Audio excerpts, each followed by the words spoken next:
ভ্রমণ। কোনো ভ্রমণকারিণী একবার কৌতুকপুরে ঘুরতে যান। শহরের পরিচিতির জন্য কোনো নির্দিষ্ট জনক খুঁজেন। অবশেষে একটি মেয়েকে সাথী হিসেবে পাওয়া যায়। ভ্রমণকারী বললেন, হেই বোন, তোমার নামটা কি? কে মানে? কি মজা করছো না তো? না। কি যেন বললে না? কে মানে? একটু অদ্ভুত না? কৌতুকপুর এটা, বাইরে থেকে আসলে বুঝে একটু কমই আসবে। আপনি কে? ভ্রমণকারী। আচ্ছা, তোমার নামের মানেটা কি? সে এক লম্বা গল্প। কৌতুকপুরে ভ্রমণ করেন, এর সাথে সাথে আরো অনেক কিছু জেনে যাবেন। খেমানি ও ভ্রমণকারিণী একসাথে চলতে লাগলেন।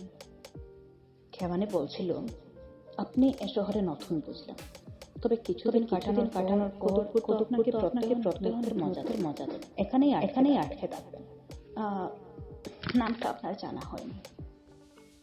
নামে আর কি আসে যায়, তবে এ শহরে এসেছি এমতনই একটা নামে আমায় তুমি ডাকতে পারো। আর হ্যাঁ, তুমি করে বলো আমায়।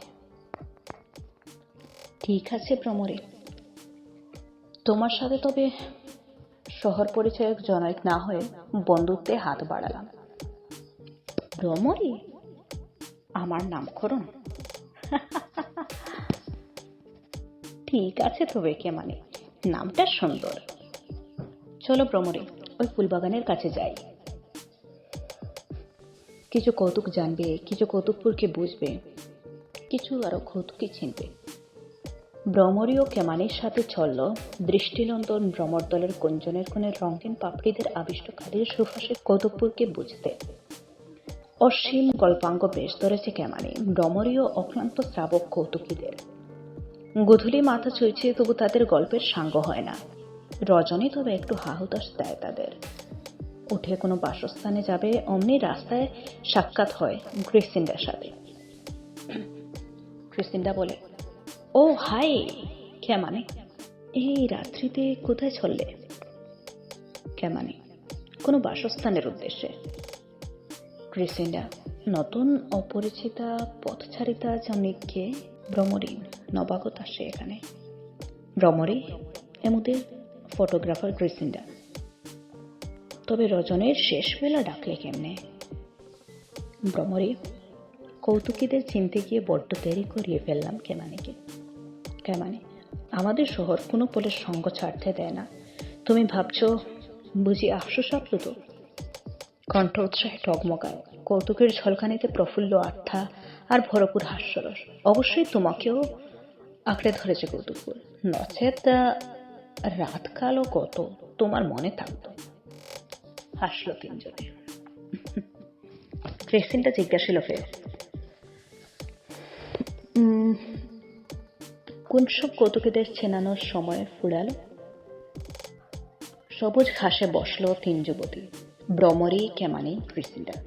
ক্রিস্টিন্ডাকে কেমানি বলল, রজনীর তাড়াতে স্বল্প কৌতুকী বসেছে ভ্রমরীতে। আয়নার রানী কৌতুকটা ছিল নবাগতার কাছে প্রথম কৌতুক। যে রানী নিজেকে সাধারণা ভাবতেন আর সবার কল্যাণার্থে কোনো সিদ্ধি লোকিতে দূর যাত্রা করেন। আয়না ছিল সব সমস্যার সমাধান তরু। আয়না পেয়ে উনি কৌতুকপুরে ফিরে আসেন। আয়না তো ওনার দাসত্বে শির পেতে রাখিছিল। ধীরে ধীরে তিনি তো আয়নায় সমাপিত হতে থাকেন, তাই তো তার গল্প আজও আয়নার রানী নামে খ্যাত। ভ্রমরে, আর ওই যে বনিতার গল্প, অসাধারণ ছিল এই গল্পেরও রস। আর মজা লেগেছে আমার স্যাডির কৌতুক। স্যাডির কিন্তু নামের সাথে পূর্ণ মিল। কৌতুক জনে জনে শোনাতো, তবে ওর মুখের প্রতিক্রিয়া না। সে হাসির রাজ্যের প্রবেশদ্বার দেখি সেই কুণ্ড থেকে নিজের সযত্নে নিশ্চুপ থাকত। সত্যি সেটা একটা বড় ধরনের কৌতুক। চিন্তা, গায়ত্রী, বিশাখা আর আয়াংশীর কাহিনী ভ্রমরের অবগত হয়েছে। হ্যাঁ, আর শুভ হীরকের গল্পেও বেশ উৎসাহ প্রকাশ পেয়েছে নবাগত। ভ্রমরে, কে মানে, তোমার নামেরও যা রহস্য জানতে উচ্ছ্বাসু আমি। গ্রিসিন্ডা, হ্যাঁ কে মানে, আমি শুনেছিলাম মাত্র কোনো এক জীর্ণ শীর্ণ মেঝের ফাঁকে তোমার চোখ দেখা গেছিল না কি কি, আর তোমার ভাবনাকে সবাই বুঝতে পারে না, তাই তুমি কেমানি নাকি? ভ্রমরী: হ্যাঁ, কেমানি। তাই নাকি? বলো না পুরো কাহিনী। কেমানি: আমার নাম ছিল খুশি। ছোট্ট থেকে সবাই বলে আমার ভাবনার আন্দাজ নাকি আলাদা। বড় হতে গেলে দেখলাম কারোরই চিন্তা শক্তিতে আমার মত বসে না। এমত অবস্থায় নিজেকে অসহায় ভাবতাম। এক একদিন আমার কোনো ভাবনা গিয়ে মাকে বলতাম, তিনিও বলতেন, কি জানি খুশি, তুই কেমনে। এমনভাবে দিন কাটতে থাকে। একদিন সত্যি আমি খাটেতে শুয়ে শুয়ে কি জানি ভাবছিলাম। জীর্ণ আর সংকীর্ণ কাটছিল সেটা। এক ফাঁক দিয়ে মন আঁকি জোরে যেন মেঝের মধ্যে কোন কোনায় গিয়ে স্থির ও জড়সড় হয়ে যায়।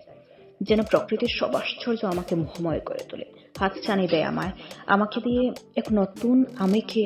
আমি জানি সে যেন আমার ঠিক বিপরীত।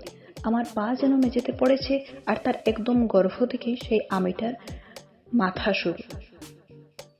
জানি না সে স্বপ্নতুল্য বাস্তব অদ্ভুত সত্যি ছিল, কেননা মা সহ অনেকেই অকুশীর দর্শন পায়। তবে সবাই আমার কেমানি নামকরণ করে বসে, এবং শহরে এ গল্পে সবাই কম বেশি শ্রাবক হয়ে ওঠে। গল্পে গল্পে রাত কেটে যায়। ফটোগ্রাফার ক্রিস্টিনটা এখন কেমানি ও ভ্রমরীকে একসাথে ক্যামেরাবন্দি করে।